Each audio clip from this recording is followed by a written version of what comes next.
Good evening to everybody. We give some minutes to everybody to join in.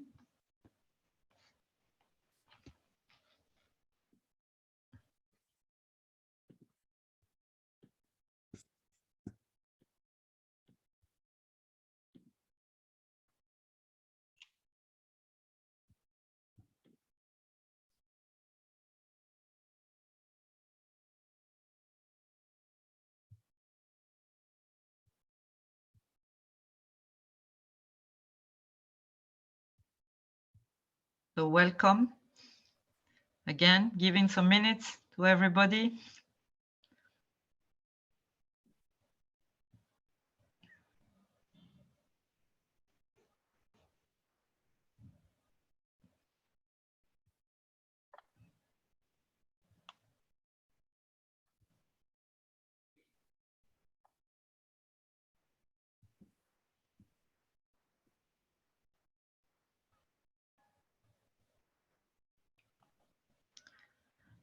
So maybe I will kickstart. I'm hearing in my background some bells, so it means that it's more than 6 o'clock.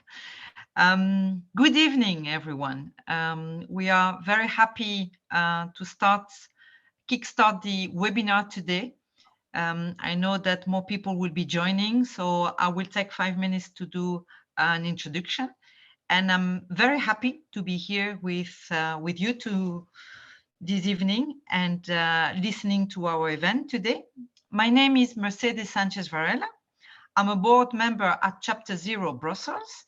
And at Chapter Zero, we bring climate at board level with the objective to empower the board directors, which are playing a critical role in their business, and those board directors from Belgium and from the EU to ensure that they are able to bring climate accountability where it matters.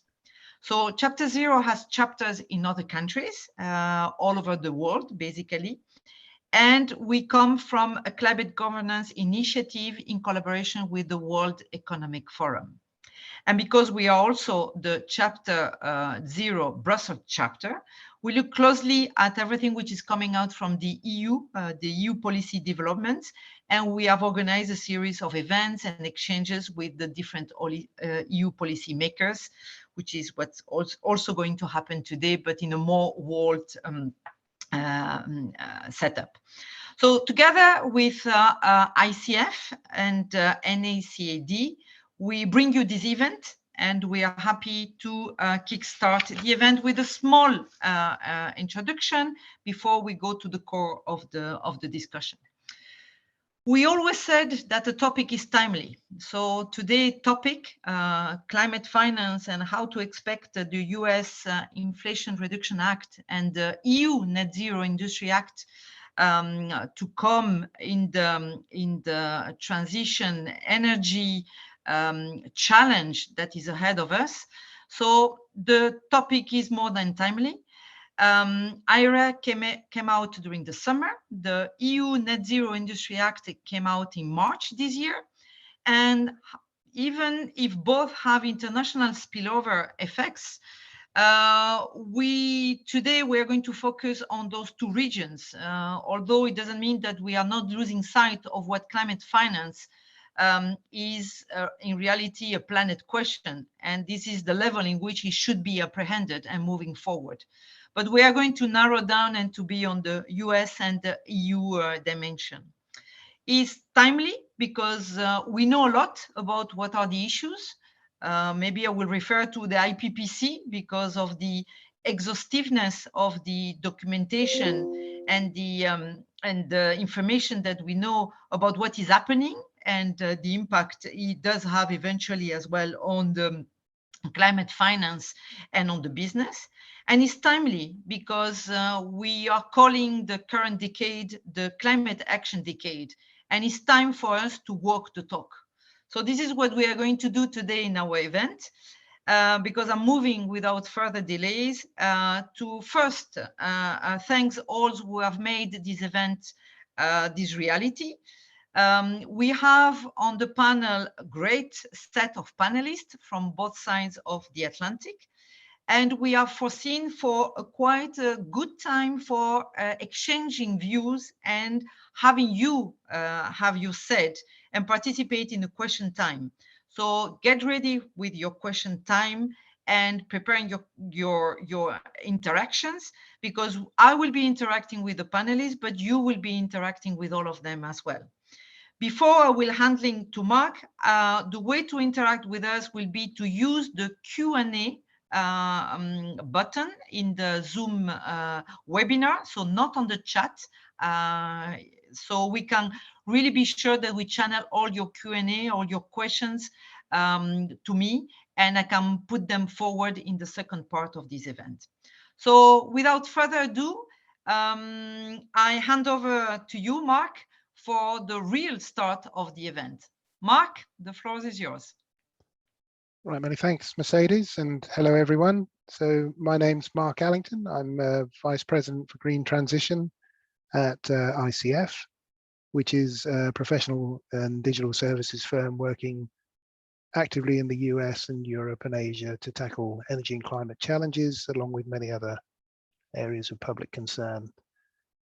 Personally, I've spent the last 3 decades helping to deploy renewable energy and energy efficiency technologies in many countries, and by turning government policy into practical implementation programs. At this moment in time, it feels like, having shared a moment during the pandemic when the pollution had all cleared and nature's beauty was shining through, to just remind us what we could have in a cleaner and greener world, that our opportunity to accelerate decarbonisation using those technologies, which are mostly commercially available already, you just need scaling up, is welcoming us and demanding action. So our presentation session, as Mercedes has said, will focus on the EU Net Zero Industry Act and the US Inflation Reduction Act, both of which provide policy frameworks to support decarbonisation in their respective geographies. Our panelists are going to examine these things from a finance angle, and considering how this legislation will enable industries to decarbonise, and particularly to enable deployment of low carbon technology pathways. So the intention is to highlight the approaches being adopted by the EU and the US, and how stakeholders can learn from each other as we pursue that shared goal of net zero emissions. So the presentation session will be followed by clarification questions, and then I'll hand back to Mercedes, who will take us through a broader Q&A to the panelists with audience participation, as she said. So I'll just introduce the panelists. Our 4 panelists today are Britt Ide, who serves on the company boards of Northwestern Energy, which is a gas and electric utility, Atlas Motor Vehicles, a battery and electric truck innovator, TechnoSilver, a wildfire risk technology company, and 3 Degrees, which helps companies with carbon credit trading. So Britt has 30 years business experience and several engineering degrees. She is a board level fellow of the National Association of Corporate Directors. Then we have Antoine Colombani. He is a member of the cabinet of Frans Timmermans, the European Commission's Executive Vice President for the European Green Deal. Antoine joined the Commission in 2010 in the Director General for Competition, and he was the spokesperson for competition in 2012 to 2014 under Vice President Joaquin Almunia. He then joined Mr. Timmermans' team in 2014 through 19 and is with him again now. Prior to joining the Commission, he worked for a short time as a judge in the Administrative Court of Paris and studied at several prominent universities, including the Sorbonne, Sciences Po, LSE, and the ENA in France. We have Matt Futch, who is currently the Strategic Partnerships Lead for the Tapestry project at X, the Moonshot Factory, which is a division of Alphabet. Matt's worked in the global power industry for 2 decades, focused on technology, regulation, and business partnership formation. He is an expert in clean energy technology, in utility regulation and products and services for the power industry. Prior to Tapestry, Matt served as strategy and business development leader at the National Renewable Energy Laboratory And before that, he was VP of Regulatory Strategy for the National Grid in the US. His degrees are in global finance and international trade and in communications. And finally, we have Stefan Vagotti, who is Advisor Innovation for Low Carbon at DG Klima. Until end 2022, he was Head of Unit at DG Klima C2 for low carbon solutions, looking at research and low carbon technologies. From 2014 to 17, he was Head of Unit for Economic Analysis and Financial Instruments in DG Energy. And from 2010 to 2014, Head of Unit at Klima, responsible for development of strategic options for the EU's international and domestic climate action, including the 2050 low carbon roadmap and the 2030 framework for climate and energy policies. His degrees are in engineering and environmental management. So we'll start with Britt Ide, please. So Britt, over to you. Thank you. It's a pleasure to be here and speak with you all and learn from you all. 5 minutes is a short time to go over the Inflation Reduction Act. We're going to do just a high level overview, and we will put a link in the chat to more information, so you can kind of get a longer short view of what's going on. But if any of your companies that you serve on boards have operations in the US or suppliers in the US, this is a real opportunity to take advantage of. The Inflation Reduction Act is $500 billion. It's spending and tax breaks. It's really focused on being a carrot, not a stick, incentives rather than regulation, lots of grants and loans, lots of research and development. The interesting thing to know, if you're not familiar with it, is that the law has a very big focus on environmental justice. And so ensuring that the funding goes to areas that have been underrepresented in the past or negatively affected by energy and other industry issues in the past. The other issue to know is that the agencies and the Act are really focused on collaborations. So you're more likely to get grants and loans if you are collaborating as an applicant with, for example, an industry, with a nonprofit partnership, with a municipality, a group together. Energy does have the most of the funding, but that's energy broadly. So that's manufacturing, environment, transportation, electric vehicles, agriculture, and water. And there's a lot of tax credits in this, which, while we're focusing on it from the customer, the industry perspective, there's a lot of consumer incentives in this legislation too, including tax credits on purchase of electric vehicles and heat pumps in homes. Also on the energy side, there is a focus to invest in batteries, clean electricity, carbon reduction, carbon storage, nuclear. Nuclear is getting a lot of attention, clean transit, hydrogen technologies, grid improvements, and recycling of all sorts. The agencies in the US government that are engaged in this are primarily the US Department of Treasury, because so much of the legislation is enacted in the form of tax credits.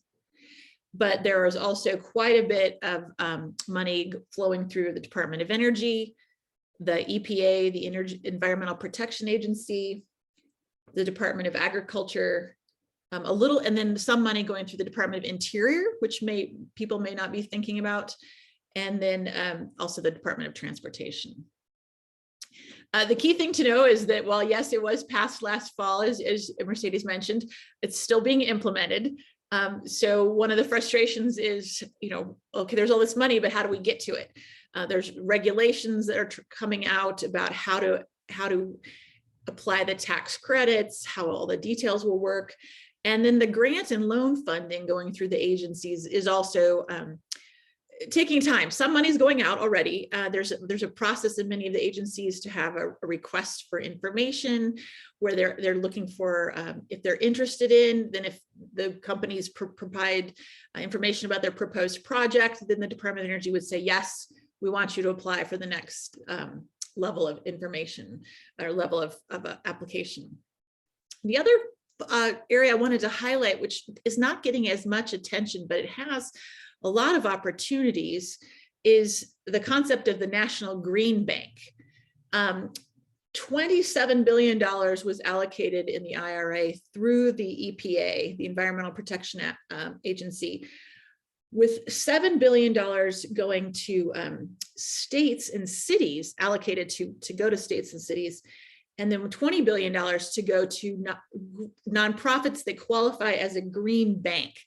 And they're not really banks, they're more like green investment vehicles. But over the last 10 years, there have been about 15 states in the United States that have created these green banks. The concept is that you put in some public money and then leverage that public money with private money to invest in climate solutions. And so this has a very interesting opportunity to leverage public-private partnerships and do it in a way that has a really wide open scale of what to approach.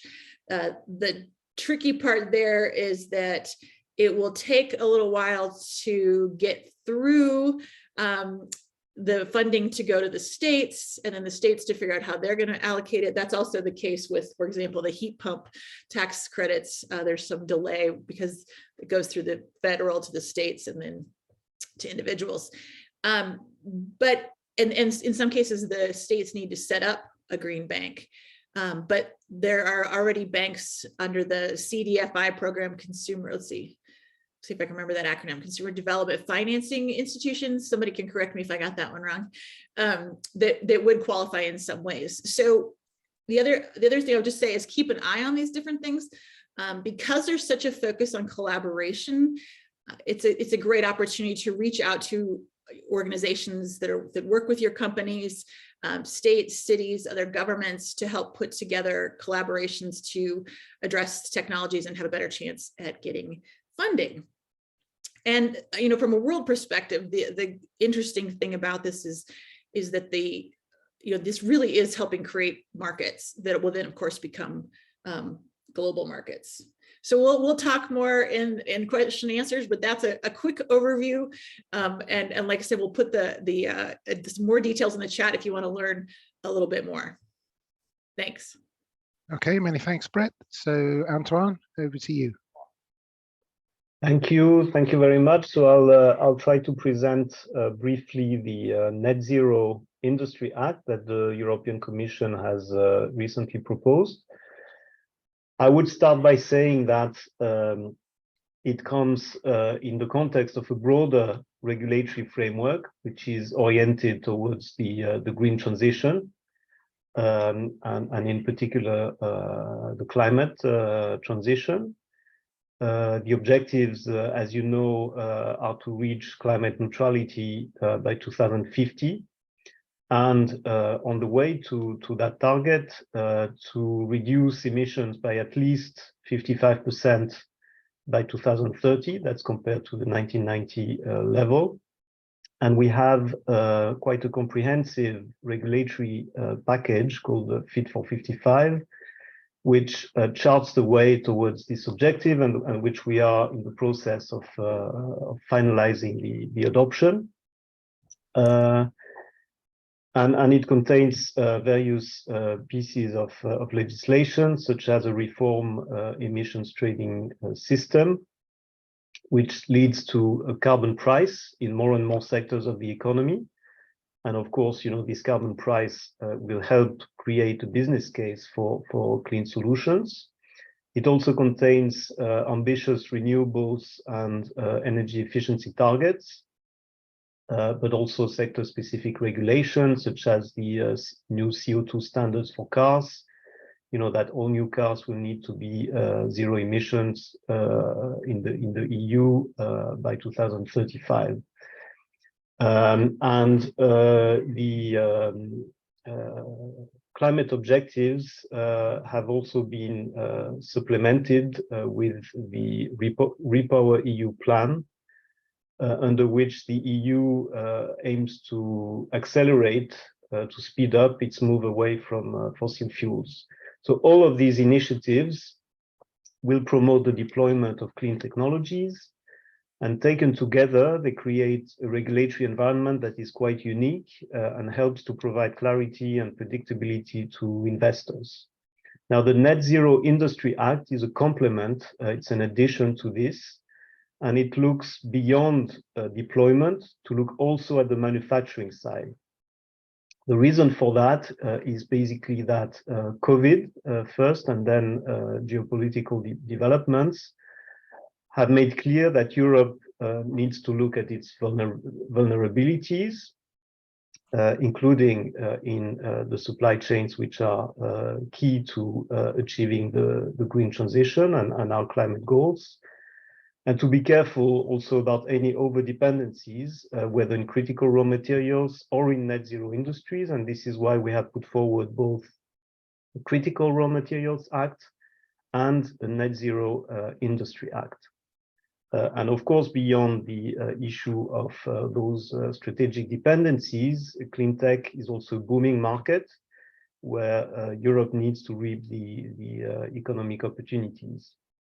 So the Net Zero Industry Act aims to promote the manufacturing of technologies in Europe that will make a significant contribution to decarbonization.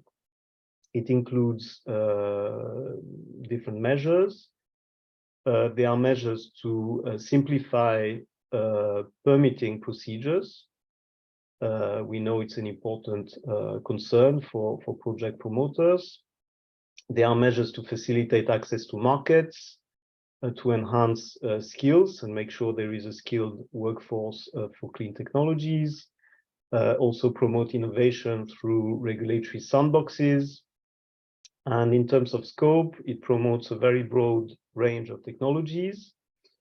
And it also identifies a smaller subset of technologies which are flagged as strategic for the EU as a whole. And that's essentially solar, wind, battery and storage technologies, heat pumps and geothermal technologies, electrolyzers and fuel cells, biogas, biomethane, also carbon capture and storage and grid technologies. So for those, basically, they will benefit from enhanced support. So projects can be identified as strategic for the EU in those sectors, and they can then benefit from even shorter permitting timelines within a period of 12 months for all the permitting procedures. Member states will also have in those sectors an obligation to include sustainability and resilience criteria in their public procurement and auctioning procedures. And the Net Zero Industry Act also includes an EU target for carbon storage capacity, with an obligation to oil and gas companies to contribute to that target. And this will remove an important bottleneck for energy intensive industries and their decarbonization pathways. So a last word on the financing. One tool that this Net Zero Industry Act is setting up is a dedicated platform which will bring member states and the Commission together to discuss the financing of these plans, and in particular the financing of the strategic projects which have been identified. And here, for example, the Commission will work with the European Investment Bank, in particular through its InvestEU program, to try to find ways to promote the scale-up of clean technologies by crowding in private funding. Public funding, of course, will play a role as well, and you probably know that the Commission has amended its temporary rules on state aid that will allow member states to support manufacturing in those sectors, including through tax credits, by the way. And of course, the EU is contributing through its own budget, in particular through an important instrument, which is the Innovation Fund, which is financed through ETS allowances. And to Together with the Net Zero Industry Act, we have announced the setting up of a hydrogen bank that will fund the green premium for hydrogen production through an auction mechanism, which will be launched in the autumn using this innovation fund. And the national recovery plans, which are financed by the EU, will also contribute through their dedicated chapters, which are devoted to the objectives of the Repower EU plan that I mentioned. And of course, more could still be done at EU level through the EU budget. And the Commission has announced it will propose a European Sovereignty Fund also to support those clean tech sectors.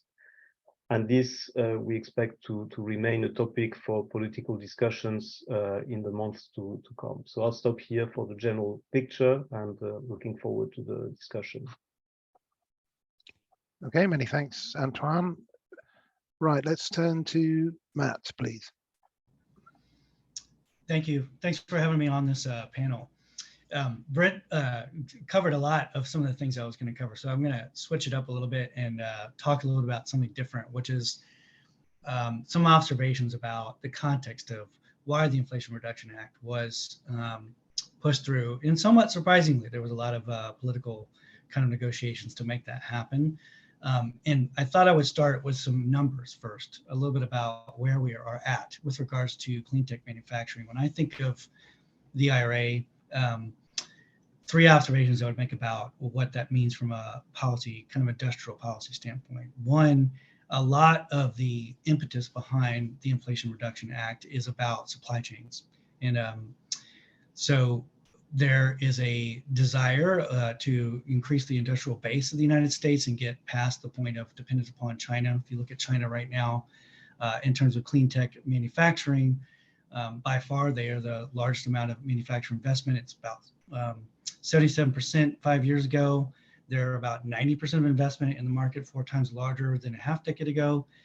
And with a couple exceptions, China's investment in clean technology manufacturing has been about 8 to 10 times more than North America and Europe combined. So the politics of having onshored, geographically bounded and domestically produced manufacturing for clean tech as a economic sector as a whole is a big part of what the IRA was about from an industrial policy standpoint.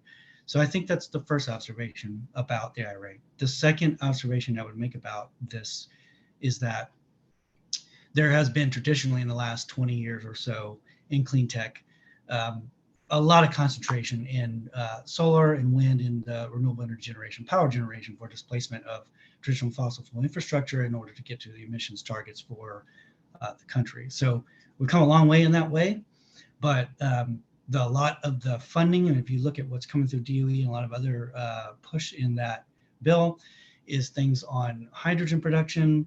It's things on things like kind of not fancy stuff on transmission and efficiency of the distribution networks. It's on things like digitization of the distribution system. There's a bunch of other stuff that's not just about continued investment in increasing the efficiency of power production and the integration of renewable energy, which is a continued focus and concentration. We have to do that. But there's a lot of other things from a policy standpoint that have become important to the US government, to DOE, and a lot of other stakeholders on the private sector side. So domestic supply chains and getting that onshored into the US, and I think that's partly what the EU's Net Zero Act is about as well. And then the diversification away from just a focus on renewable energy from the non-fossil fuel side, from power generation side. So other things like carbon capture and storage, nuclear power, yes. So it's a diversification of power generation and net zero technology. The third observation I would make about the IRA is that it's definitely a classic industrial policy, which is try to put public funding into long systemic things like production tax credits and things that allow for significant investment. And I'll give you just one example. And being able to pump up public dollars into some specific technology infrastructure, and then getting the public or private sector to be able to use that certainty to put in their own capital. That's very like typical industrial policy. There's nothing new about that. I think the scale, or what is different about the IRA, is that it is the scale. So just as an example, since October 27th of 2022, there was about 13 billion in electric vehicle battery manufacturing investments that were announced. So this is not infrastructure or gigafactories that have been built or permitted or constructed. It is announcements of future investment and then the planning and permitting and construction of these battery manufacturing plants. 13 billion in October of 22. In December, it rose to 28 billion. In February to 35 billion in this year.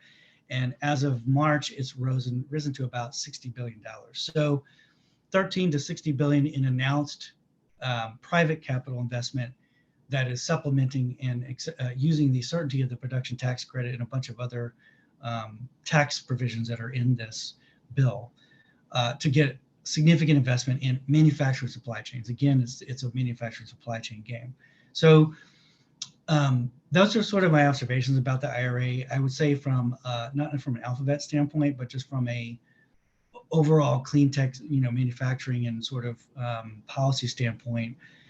I think if we're talking about the EU and the US and how we can learn from each other, one thing I'd be interested in hearing from the people on this call and the panelists are what are the opportunities, if any, for global multinationals and for domestic companies to be able to share in some of this largesse and not have a dynamic where we're creating two completely separate industrial supply chains and we're not being able to create efficiency across the pond with regards to investment. So I think that's an important question to think about as we go forward. So sorry if I didn't have my original presentation, but I just want to give you some kind of like background personal observations about the industrial policy of the IRA. So thank you very much for having me. I'm glad I messed up your stuff because I liked hearing what you had to say. Okay, many thanks, Matt. And over to you, Stefan.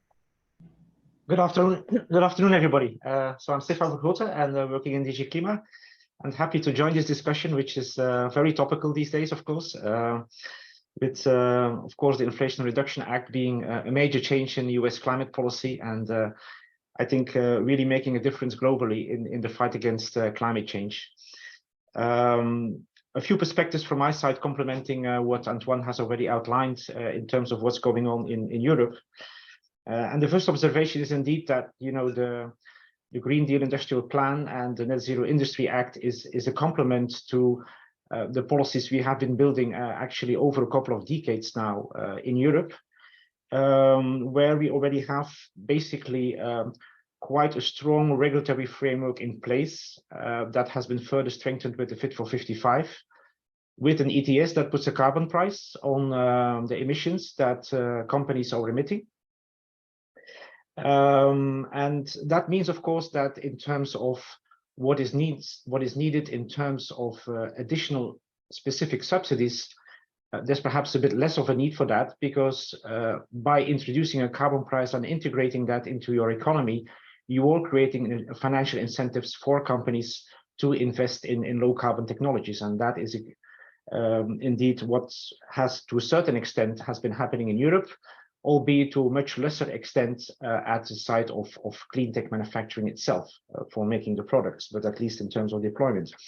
And the same applies, for instance, for our CO2 and cars regulation, where we have now a standard that says all new vehicles will be net zero by 2035, which gives a strong incentive, of course, for car companies to invest in electric vehicles, for instance, and that drives to a large extent also developments in the supply chains in Europe on battery manufacturing, for instance, where we have seen over the last couple of years already a big acceleration of investments in battery manufacturing in Europe, including through a lot of foreign direct investments.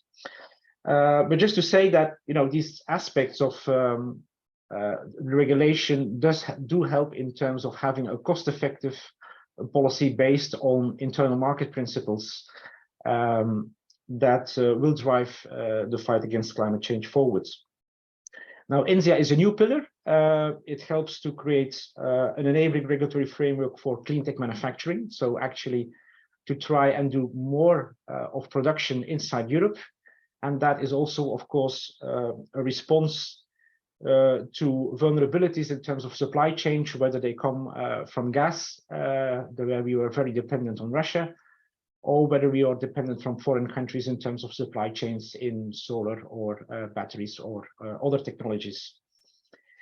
A few words about the funding, because in Europe it is a bit more complicated. We do have a lot of funding instruments, but because we are a collection of 27 member states, they are working in a bit of a different way. And I think that's one of the issues we will have to work on to make it more streamlined, to make more one-stop shops. But one important aspect that has happened together with the Net Zero Industry Act was a revision of what we call the temporary crisis and transition framework. So basically, the state aid rules under which member states can give state aid to companies. And there, for the first time in March, the Commission came out with specific guidelines for investments in manufacturing of batteries, solar panels, wind turbines, heat pumps, electrolyzers. So the ones which are also covered to a large extent by the IRA, including also CCUS and their supply chains, the components and the critical raw materials that go with it. So that's quite a change in Europe in terms of how the state aid framework works, and does give more flexibility towards member states in terms of giving support to specific to companies inside their own territory to develop investments in clean tech manufacturing. Now, a second point that I would like to highlight a bit, and Antoine was also referring to it, is that at EU level, one of the advantages of having an emissions trading system is that you have revenues, and that you can recycle those revenues to fund the development and deployment of clean technologies. And one thing we have at the European level, which is at least at European level, a major fund, is the so-called Innovation Fund. For those of you who don't know it, it is basically funded by, until 2030, by 530 million allowances from the ETS. So until 2030, order of magnitude, something like 40 to 45 billion euros. And it focuses on a number of areas, a bit less on deployment, but more on where extra money is needed to accelerate innovation. And one of those areas is in particular decarbonisation of energy-intensive industries.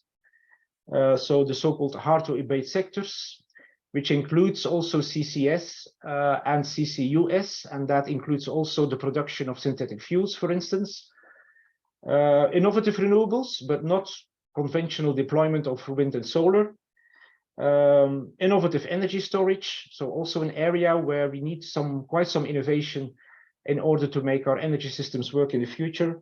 And then also clean tech manufacturing itself. So I would say, apart from cars, so electric vehicles, and apart from conventional renewables and nuclear, quite some overlap with parts of the IRA, such as hydrogen, CCS, CCUS, and clean tech manufacturing. What is special about this, at least within Europe, is that it can focus on large-scale projects. So it really wants to focus on the transition from lab to actual deployment and actual commercial applications. So first of a kind, second of a kind, third of a kind commercial applications. And it means also that the funding can include both CapEx and OpEx, which is actually, at least at European level, quite new. And when we talk about OpEx, we are talking about funding of the first 10 years of operation of a plant.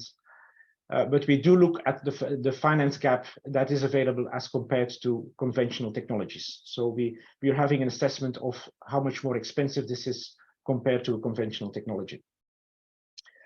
And we are now operating for 2 years. We have quite some successes. In total, we have 70 projects funded, including the first hydrogen steel plant in Europe, including Europe's largest PV manufacturing plant, quite some low carbon cement plants we are funding, CCS infrastructure in major ports in Western Europe. So quite some first of a kind, really new technologies that we are deploying through that fund. We are currently running the third large scale call with a budget of 3 billion. And the problem that we are having is that 3 billion is far from enough, because the number of projects we got submitted at the end of March was 18 billion. So we do see that a large pipeline of projects is available in Europe for these kinds of projects.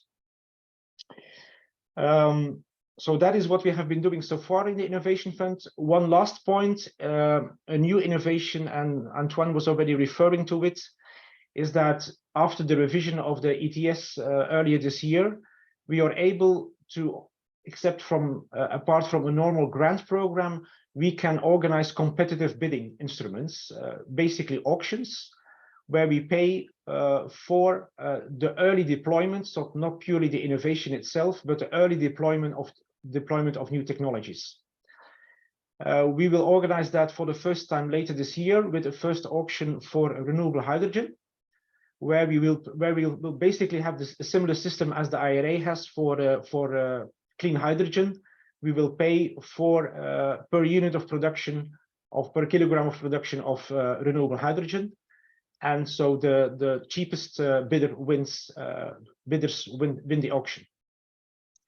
So that is basically creating a one-stop shop, but I think it's a nice example, because one of the issues we have is that in Europe that sometimes companies have to stack up a number of revenue streams or different funding instruments to get to a commercial project.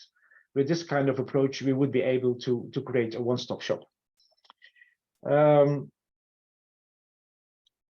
Finally, a last point that the Hydrogen Bank was mentioning is that as we are setting up this auction for renewable hydrogen, we will be trying to create this basically as a platform also for member states, so that if member states want to organize their own auction or their own supporting instruments for renewable hydrogen, that they could actually chip in the money and use the infrastructure that we are creating with this auction platform, so that their own projects could be cleared through the auction. So that's also a bit of an innovation and quite new also within the European funding instruments available.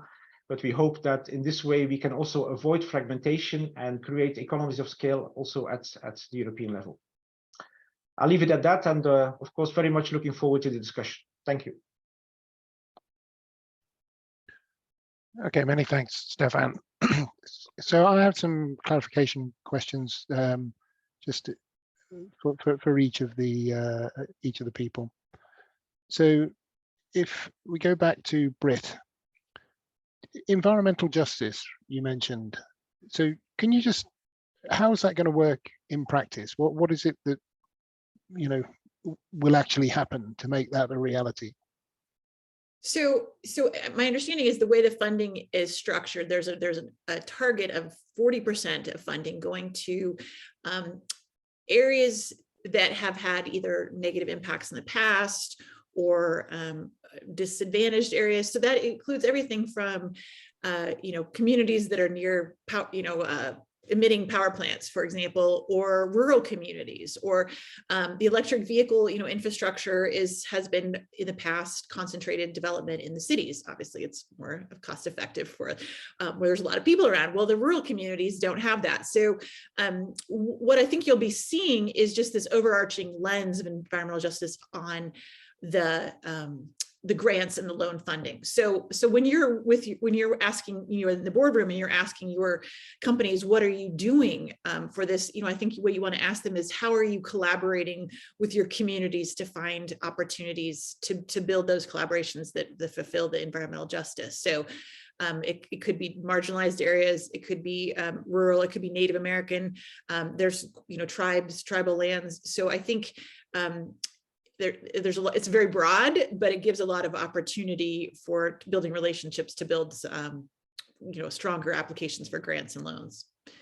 And Matt, you might want to add in anything else from your perspective on that too.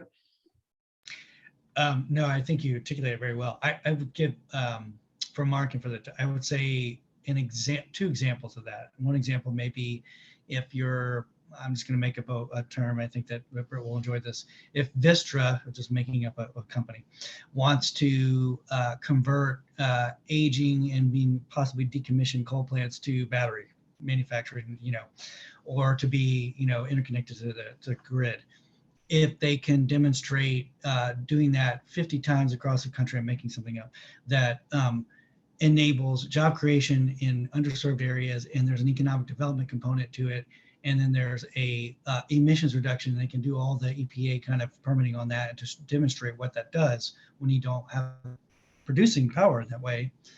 That would be preferred over something that is like traditionally the way we've been investing in energy, which is not necessarily having thinking about it from that lens. So that's an example of that. And building on that, you raise a good point that one of the specific areas they've talked about is transitioning coal communities. So, coal mining communities or coal generation communities that are, tend to be rural and very, all the jobs or everything is reliant on that coal facility. This is an environmental justice opportunity to invest in those communities in other ways, transmission, other generation, other industries that would help them with the transition. Many thanks. So, Antoine, if I can come to you. So you introduced the topic of enhancing skills, right, as a means of sort of getting some of these technologies more widely deployed. Can you just develop that a little bit? So how will that be approached, and at what levels really? Because to just there are many it feels like there are many obstacles at many different levels within the supply chain that are affected by skills gaps. So I'm just interested in your perspective there. Yeah, indeed. I mean, this is one of the difficulties that have been identified in many of those value chains. So what, of course, a lot depends on the policies that are carried out at national level, because they are responsible for training policies, etc. But what we try to do in this piece of legislation is to try to mobilize all those who play a role there. Including member states, authorities at local and regional level, the providers of training and education services, etc. And what the EU will do is to support what we call net zero industry academies. So these will be set up for specific technologies. There's already a similar concept which has been developed for batteries, for the battery value chain. And these academies basically create a network of all those providers and authorities involved, and try to set up skills, reskilling, upskilling programs. And there will be a dedicated budget by the European Union to support these programs. So this is what we try to do. There's also one part of the Net Zero Industry Act which aims to foster the recognition of professional qualifications, which is still an obstacle in the EU, because you have different professional qualifications from one member state to another. So basically, the idea is that member states have to recognize these training programs in the relevant technologies that are provided, irrespective of where they are provided in the EU, which is not obvious, absent those regulatory measures. So yes, the idea is to make sure that the right policies are put in place and the right programs to address those skills gaps, and that we have also a framework that promotes the mobility of workers throughout the EU to meet those needs where they are.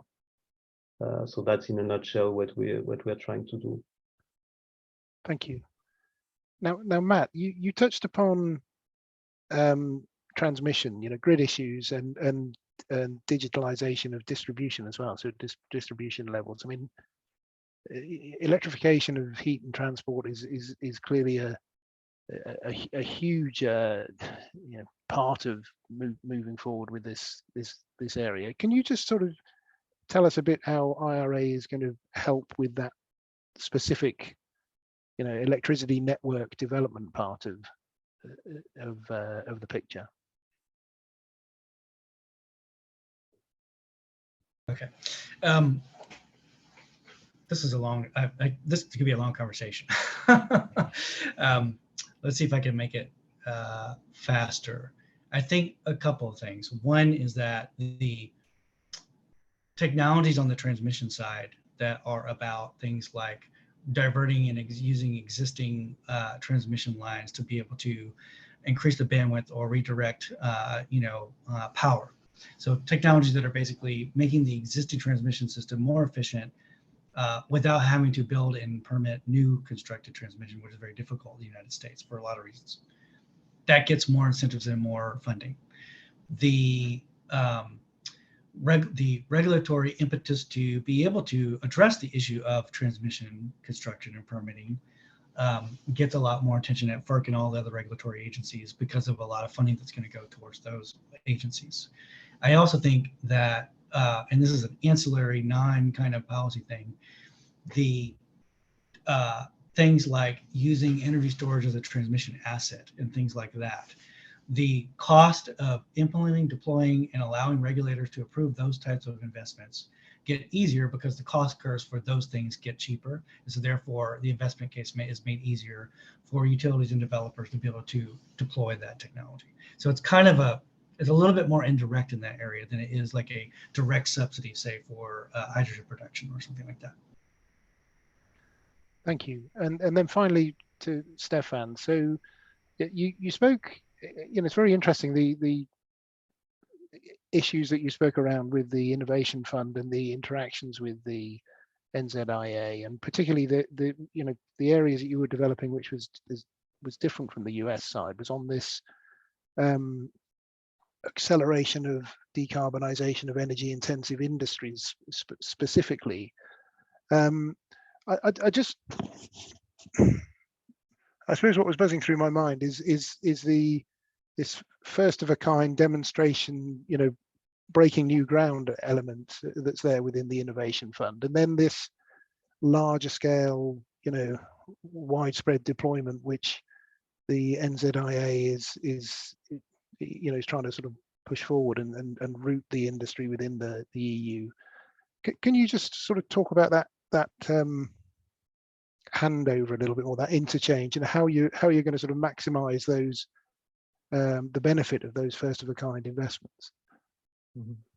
Yes, well, so far as the Innovation Fund was set up a couple of years ago, back in 2020, it was really focused on that first of a kind, second of a kind applications, commercial applications. To a large extent, but not exclusively in energy intensive industries. And that's the kind of projects we have seen quite a lot. Actually, the review of the ETS has been adding a component to that, but that's brand new because that's just about to be knocked off now by the co-legislators, by the Council and the Parliament, that there should also be scope for what is called in the ETS upscaling. So you're looking a bit less at the innovation aspect of it, but you're indeed looking at, we want to accelerate the deployment and get the ball rolling more in the marketplace, and that's exactly what we try to do with this first auction on hydrogen, where you have a technology where the technical risk is basically fully worked through. So you're now really talking about a technology that still is a bit too expensive to be rolled out. So where we want to give that extra push. So we are, in a way, we are now having both components in the Innovation Fund, and we'll have to see a bit within the budgets that are available, of course, how we can combine the two. For certain technologies, it might need still more real projects that have more technical innovation in them, while for others, as we are seeing more and more projects coming on stream, that you can go, that either they can become fully commercially possible with the prevailing carbon price. One of the things we have seen, for instance, now in the Innovation Fund is that we have 3-4 projects of oxy-fuel technology with CCS in the cement sector. So hopefully, as these projects are maturing, And as over time we will go towards a situation that after 2025 the free allocation in ETS for the cement sector will go down, that those projects would get commercially viable on their own right with the right ETS price. For others, we might still need to use and hydrogen might be one of them, still need to use a system like auctions for contracts of difference to, in a temporary phase, still give an extra push. Right, thank you very much. So I'm going to hand back to you now, Mercedes. Okay. Thank you, Mark, and thank you all of you for exposing and setting up basically the scene for the discussion. So I still invite everybody just to not hesitate to drop their Q&A, their questions in the Q&A part. And maybe I will follow the order in which we have started and go into basically what the audience of today is a little bit more interested. Some of them are bored, they have a business responsibility. So Britt, if you allow me, I starting with you. If I'm a board member, what are the questions that I need to ask about the company to evaluate if you go or not go after IRA funds, and what are maybe the risks that they are they need to be on your radar as board member, and certainly as in the C-level to navigate around? Yeah, it's awesome. And it is great. I know a lot of the people in the audience are board members, so this is their focus. Whether you're on a small company, large company, private, public, you have a role as a board member to ask your companies about how are you leveraging the IRA in the US, and the opportunities in the EU. And I think I would look at it from two perspectives as a board member. One is, how does this help our company with the carbon reduction goals we have set, or we plan to set, or we're thinking about? And then the second side is really, how does it help our fundamental business strategy? So, for those who are in the clean energy space, obviously it's a big opportunity. The utilities, how can you leverage it? How can you get some of this funding that helps you reduce the costs of adding new technology to your customers? We all know that across the world, to do a lot of this energy transition is going to cost a lot, and so you have to be careful as a utility of how you pass those costs on to your customers. There's only so much you can do. We've got inflation, we've got economic challenges, so you want to take advantage of this as much as possible. And that's a unique risk. I think it was Catherine that asked a question about risks. Is I would say that if utilities or other heavily regulated companies aren't taking advantage of these opportunities, there's a risk that your regulators could come back and ding you for not doing that. So I think that's a unique perspective. But thinking about companies broadly, when you say, okay, how are these opportunities, legislations help us meet our carbon targets? So what are the things you already have in play, whether it's decarbonizing your fleets and your transportation in your company, whether it's changing your power mix and whether you're purchasing power or generating. So I think it's really asking the question. What I've heard a lot from companies is, well, we don't understand how this all works. We're not grant writers. This is really complicated. And what I would say is, the bigger companies have the opportunity to really hire consultants. And there's a lot of great consultants that work in this space, that work with the agencies that can help you navigate it. If you're a smaller company and you don't have those opportunities, then how do you get more creative to leverage trade associations or your community? It goes back to the community discussions we've been talking about. Is maybe you're a small startup company, but your state is really engaged in how they can leverage funds, and you could be a partner to some of that. Maybe you're a middle-sized company, but your communities or some of the environmental justice opportunities are in areas you operate. So I think the biggest thing you want to ask as a board member is, what are you doing, to the executives? What are you doing to leverage these opportunities? And push back when they say, well, we're too busy, or we don't understand this, because this is a huge amount of money and opportunity. And interestingly, a lot of it is going to areas that haven't had as much in investment. So a lot of this because of the environmental justice focus, but also just because a lot of power generation and some of these technologies, battery building, huge battery field, manufacturing tend to be in more rural areas. So even those areas that perhaps have not been as focused on clean energy or carbon have huge benefits. So I would definitely encourage them to do that.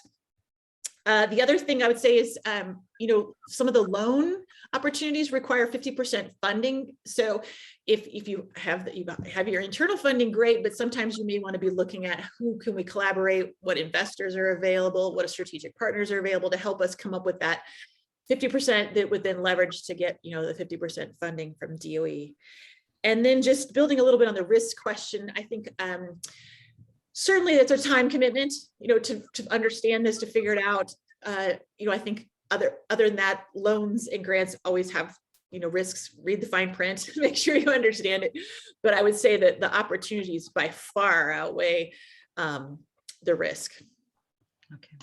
Okay, thank you. Maybe I'll start with each of you, and then I'll come back, Britt, because this question of the boards is important.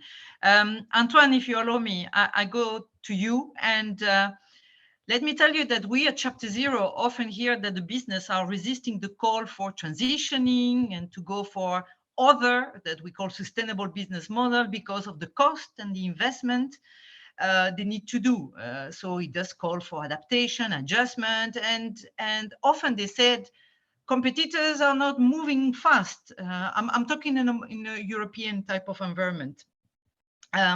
So what will you say to those businesses which are still delaying action because of cost, because of EU regulations that they are, you can imagine, sometimes resisting to? They sometimes even they don't see very clearly. They hear about availability of funding, but they don't see it clearly for them how to navigate. What will you say? Because this is a question that we find quite often to them. I'm resistant, it costs too much, and I don't know where to find funding because in Europe it's complicated. What will you say to them, to their resistance to move more boldly and more forward? Well, I think I would say that the policy orientation couldn't be clearer, and we now have a very comprehensive regulatory framework that's about to enter into force with various pieces. I mentioned some of them on the ETS, on regulation in affecting various sectors. And beyond CO2 emissions, also in some fields which are extremely important for sustainability, like the circular economy. So all these pieces are coming together. And this is something that I think cannot be ignored by no company, irrespective of the sector. And of course, there are risks and opportunities, but clearly, I think this is something that every board in every company has to factor in. What I would say as well is that there are, of course, opportunities in choosing, a proactive approach and being first movers in there, because again, the direction is very clear and there's no ambiguity on that. Mm-hmm. We now have for example, a carbon pricing system which provides a very robust price signal, and that we are about also to extend to more sectors of the economy. That's one example. I mean, there are many other pieces of legislation which are relevant. And of course, there are also significant risks in delaying those adjustments, that adjustment, because at the end of the day, we are talking about a massive structural adjustment of the entire European economy. And of course, this is also the direction that the whole world in the end will go. And therefore, I mean, these are the sustainability is basically where the future of industry lies. And so I think from an international competitiveness point of view, there's also opportunities and risks, opportunities in being first mover, and risks in delaying adjustment. Now, in terms of the funding, obviously, people often compare what is done at EU level and the IRA. Of course, the IRA is a powerful instrument. It has also the advantage of simplicity with this tax credit mechanism. However, I think in the EU, we are more comprehensive in our approach because we really want to factor in the cost of CO2 emissions in the decisions of all economic agents, and that will have very powerful effects. Of course, we can do more to help companies navigate all the funding opportunities at EU level. It's also, I think, inherently more fragmented because you have also, schemes and funding opportunities which are at national level. But I think with tools like the Innovation Fund, for example, we are really making a difference with an EU level instrument. For example, this EU-wide auction that we will set up to support the production of clean hydrogen. I mean, these type of mechanisms, and I think part of the things which will be considered and still reflected upon at political level in the near future is to use further this type of instruments in other clean tech sectors as well. But with this, we can really make a difference and make it easier, I think, for companies and have this one-stop shop logic that Stefan referred to earlier. Of course, there is still room for improvement. It's still a more complex landscape than, for example, what the IRA does.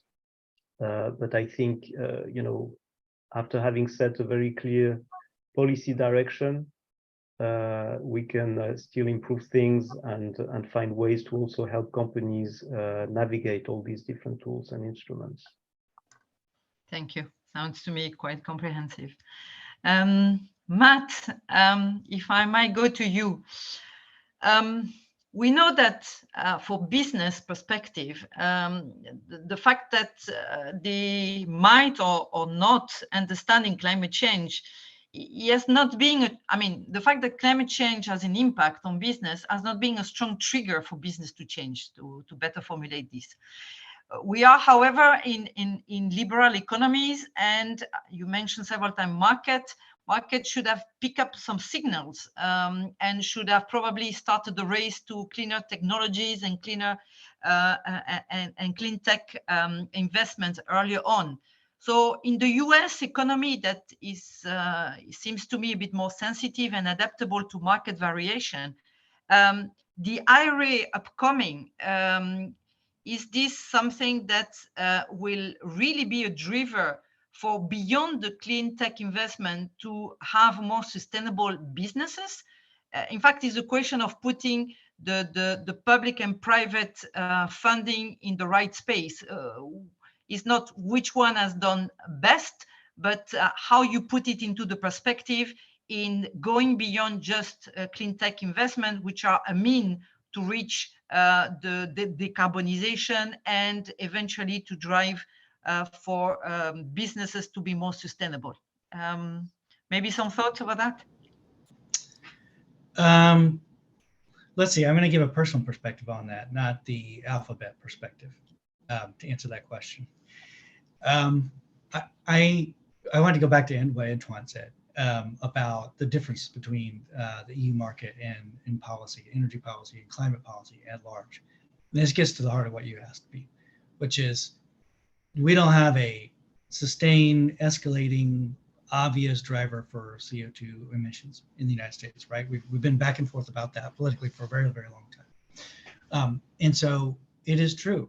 The EU has a more comprehensive way of doing that. And what that means is that I think that outside of clean tech in this very, very streamlined, easy to understand, comprehensible tax production environment, everybody understands how the numbers work out to make projects pencil out.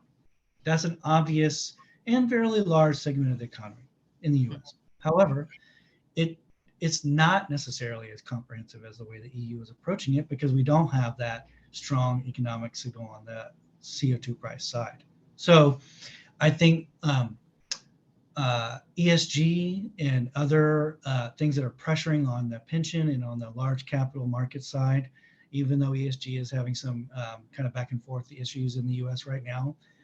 That's the mechanism on the accounting side that is having just as much of an effect as US government policy would. So right now, I think the investment in manufacturing and in clean tech will continue. That will boom and scale in a way that we've never seen that at that scale in the US. That will definitely happen in the next 10 to 15 years.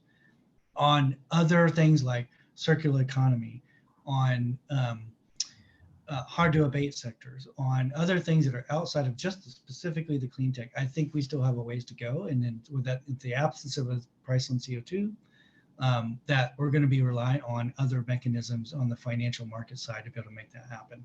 So that'd just be my observation in that space. Okay, thank you, Matt. Sounds good to me as well. Stefan, if you allow me to go to you, a very simple question. So the Innovation Fund is there to go about focusing on highly innovative and European value flagship projects, to say it like this. You said that some of the big projects are benefiting, as you said, the green cement and the hydrogen plants. But where does the SME stand? In Europe, we are working, the economy is quite based with SMEs. And a bit like what I said to Antoine, SME are also quite, in Europe, we are finding them quite resisting to change. So accessing Innovation Fund in the intended simplest way that is expected will be something very good for them.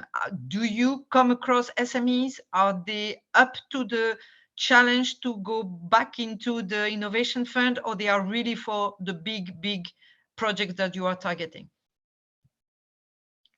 Well, we do have both. I must say, a bit due to the nature of the sectors we are dealing with, like, chemical sector, cement sector, steel sector. Due to the nature of the sector, we do have quite some large players, incumbents, that are being funded. It's also partly because the Innovation Fund is exactly intended to scale up, to go from lab to fab, as we call it. So we do want to focus on large-scale demonstration. Now, on the other hand, we do have every year also a small-scale call with capex below 7.5 million. So we do try to reach out also to those. In the latest third large-scale call, we also have a specific window for what we call mid-sized pilots, which is a bit less focusing on the commercialization, the first commercialization of a technology, but really the first pilots of something that you have developed in the lab. Okay. And where we hope that we could reach out a bit more to, the kind of startups, venture capitalist companies that have a new innovation and for the first time could test it in a pilot scheme. So we do try, we have certainly MSEs, and we do try to reach out also more to them. But also for the reasons I mentioned, I think larger incumbents will remain part of the game. Okay. Thank you. May I add two thoughts on the small and medium companies, because there is one of the offices in the Department of Energy under the IRA is the Office of Clean Energy Demonstrations, and they're specifically targeting smaller and earlier stage companies to do those demonstrations. And then the other thing we're seeing happening in the market is that larger companies are asking their vendors and suppliers to meet climate targets, and so that you're seeing that push, that trickle down effect that is driving a lot of change at the smaller company level too. So we are seeing some of this as well. Okay. I have a couple of questions, and maybe I will hand on to the questions that we have on the chat here, on the Q&A, to say it. Maybe another question to you, Brit, which might concern everybody at the end. With Mark, you had a discussion regarding the environmental justice. A question to boards: do they need to be concerned? Ooh. Okay, so that's a big question. So I think, yes, boards should always be concerned about environmental justice in thinking about it in the perspective. Sometimes that term gets politically loaded, especially in the United States, that some people don't like that term. I think if you take it up a higher notch and think of it from your fiduciary duty as a company to serve your stakeholders, your shareholders, your communities, your employees, that's where you need to be thinking about justice in those perspectives. You also need to be thinking about it and avoiding the risk of creating environmental liabilities, whether from the actions you take. So absolutely, boards need to be thinking about that. That's very critical. If you there was a question about audit committee charters. Your compliance in environmental regulation is absolutely comes under the audit committee charter. So yes. In the context of this discussion and about climate finance, I think boards also do want to be thinking about how can you be thinking through that lens that helps you access some of this capital, whether it's loans or grants, and how you can collaborate and think about that. And really, it's an opportunity for companies and boards to get help with challenging areas like coal communities, or like industrial redevelopment, or real estate community redevelopment. So I think absolutely, as a board member, you want to be asking those questions, and then just be sensitive of the culture of the company you're at, and which language you use. But it's absolutely relevant. Okay. Yeah, sorry for the provocation. He's a bit beyond the topic as well, but he probably fits in as well. Maybe this question goes to all of you. I think it came out in the preparation of this call with Matt. And I will ask you to both of you from both sides, what are the one or two key policies that the EU and the US could learn from each other? So in the spirit of collaborating, and in the spirit as well that the climate issues is not something that regionally you can sort it out. So what are the couple of policies that EU and US could learn from each other and potentially being adopted to really truly accelerate the energy transition? I don't know who would like to start. Matt, would like you take this one? So I came from regulatory world. This is a difficult thing for an American to say, but I do think that there are such a thing as market failure, and that regulations, if they're done right and they're not too fast, then I think they can have a significant impact on entire industries in terms of cutting down the emissions you think about the wedges, right? So I just think about what's happening out of EPA right now in terms of tailpipe emissions and things that they're thinking about coming out. That's a very significant rule. It'll probably be challenged, there'll probably issues. But what the US can learn from the EU markets, I think, is that regulation actually does matter, and it does move markets over time. Maybe the US wants to do it differently. We might have a different cultural kind of way of handling that, but I do think that's something that the US can learn from the EU. With regards to the opposite side, I would say carrots, not sticks, is something that the EU could probably learn from the US, which is things on, I think the IRA was actually, whether you like industrial policy or not, it's been a long time since the US has had significant industrial policy in this area. But the fact that it's incentive-based, and it's, you inject $100 billion here, you get $300 billion from the capital markets, that makes things happen really fast.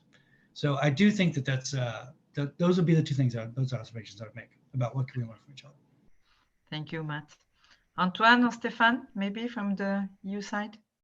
Well, I would say that what the EU can probably learn from the US is probably, well, the fact that the US is putting in place support mechanisms at the federal level on quite a large scale. And of course, this is something we also do in the EU, but as I said before, there are things happening at the member state level, things happening with the EU budget, and in the future, potentially, I think there is potential to do more at the level of the EU budget with EU funding instruments. I think that has a lot of benefits, not only for the simplicity it provides to businesses across the EU, but also to maintain a level playing field within the EU to make sure that national subsidies are not creating issues of internal cohesion among EU countries and regions. Of course, we try to mitigate these effects with our stated rules, but I think there's a clear advantage in acting at the EU scale because it's a transformation that affects the whole EU. And in terms of what the US could learn, but maybe not just the US, but many other places, I think, in the world, I think there's a lot to be learned from the EU in its experience of carbon pricing and running an emissions trading system. Mm-hmm. You provide me a fantastic transition to the next question, which is about the EU ETS. And so we have one question saying, one comment in the chat saying that the EU ETS has been quite successful in reducing gas emissions of the installations which are effectively complying with that. So any reason from the US side why didn't the IRA include such a similar and effective tool? I'm gonna let Brett take that. Well, it's a market response. So we talk before about the market failure.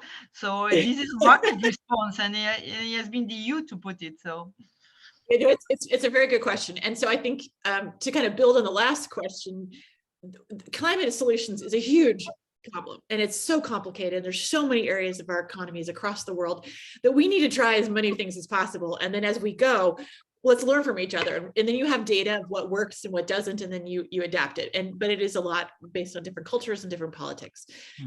So the specific question about why the US didn't have carbon credits and trading, I would say that it's politics. As you've been watching, our politics are very closely divided right now. The fact is, as Matt alluded to, a lot of people didn't think this was going to pass. I mean, it was sort of a surprise last summer. Everybody thought it was dead because it's just so complicated to get agreement on these big, huge legislative feats.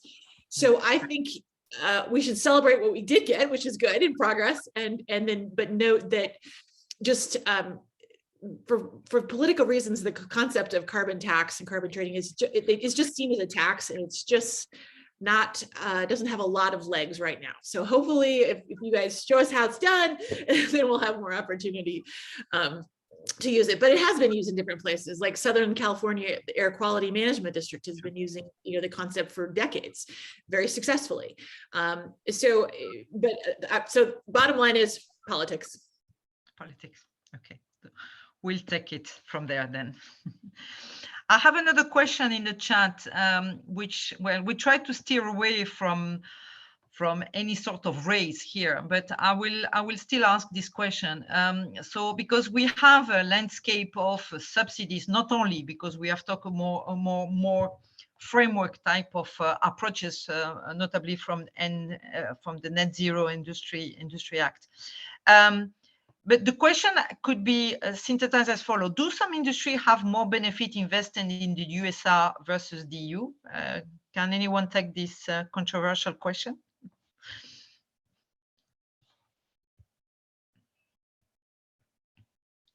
I see that is of high interest.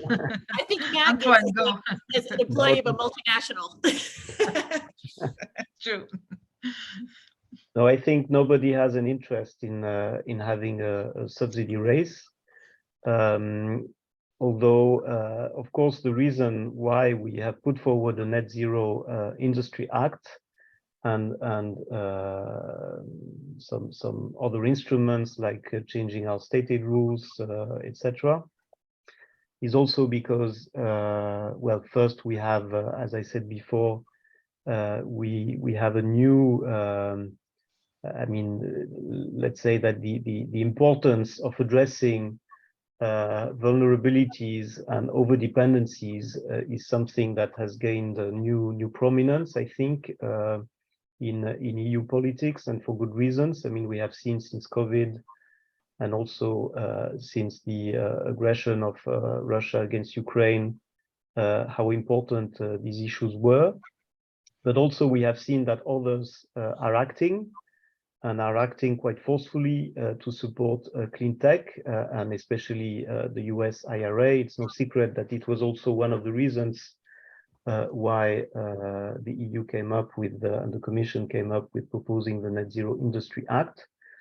And I think what we do believe that, you know, given the needs of the transition, there is, of course, a lot of space and a lot of opportunities for both Europe and the US to be present in all those clean tech value chains and have a lot of you know, manufacturing activities, related manufacturing activities on their territory. Because in the end, I mean, this is going to be a huge market worldwide. But we do see in the short term a risk that certain projects, especially projects which were announced in the EU, would move elsewhere, and especially to the United States, because of the specific tax incentives that were put in place there. And so, of course, part of the, you know, the motivation for those measures was to avoid, let's say, this shorter term effect. And I think, well, there is dialogue, of course, ongoing with the US on how to address some of the issues that we see with the IRA, with the, you know, local content requirement and so on and so forth. So that's how I would see it. But what I would also emphasize is that in all the instruments that the EU is putting in place, we make sure that the instruments are well designed in order to you know, use taxpayers' money in the best way possible. And for example, if you look at the auction mechanism that we are putting in place for hydrogen, I mean, this is also a price discovery mechanism. The idea is to you know, support up to the level that is needed and complement a private investment so that clean, you know, green renewable hydrogen is actually produced in the EU. And so I think, you know, we have an interest in using this type of approach to make sure that taxpayers' money is not wasted and we do not over or crowd out, let's say, what should be borne by private financing. Okay, thank you, Antoine.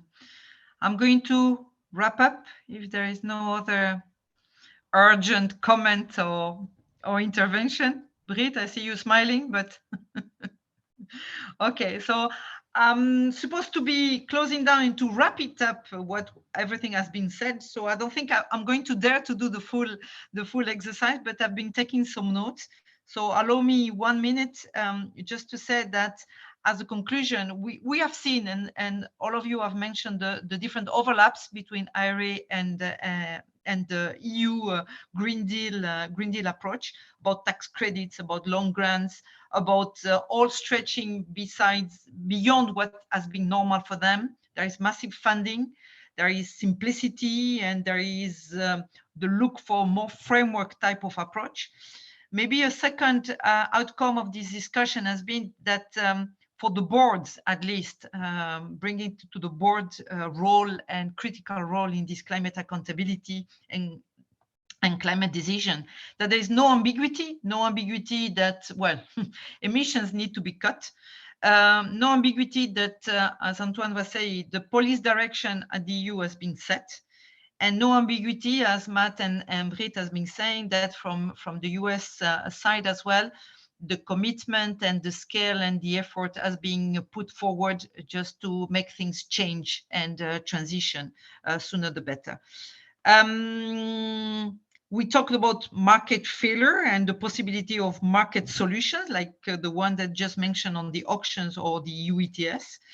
And maybe as a conclusion as well, is more questions. So we have been discussing about the climate financing, the role of the policy, and which is the balance between both of them to really speed up the cutting again of emissions and to the transitioning to another model. And for boards, they cannot not see it, the need for action. And the delaying action is a risk on itself. So maybe I will conclude saying like this. And before I let you go, I have 1/2 minute just to say that follow on chapter 0 for more events, because we have more moments like this one and other chapters do. And we thank again ICF. We thanks again NACD to be here. And we thanks Stefan, Brit, Antoine, Matt, to have been participating, Mark for doing all the first part, to Catherine and to Stephanie for having made this event happening as well, and other people, and follow it up on our events. And ICF is also putting forward an industry decarbonization, and you will hear more into the debriefing on these events. So without further to do and further to say, thank you again for being here, and thank you for the lively discussion and for everything, every message that everybody will take with him at the end of this. Thank you. Have a nice evening, all of you. Bye-bye. Thank you very much.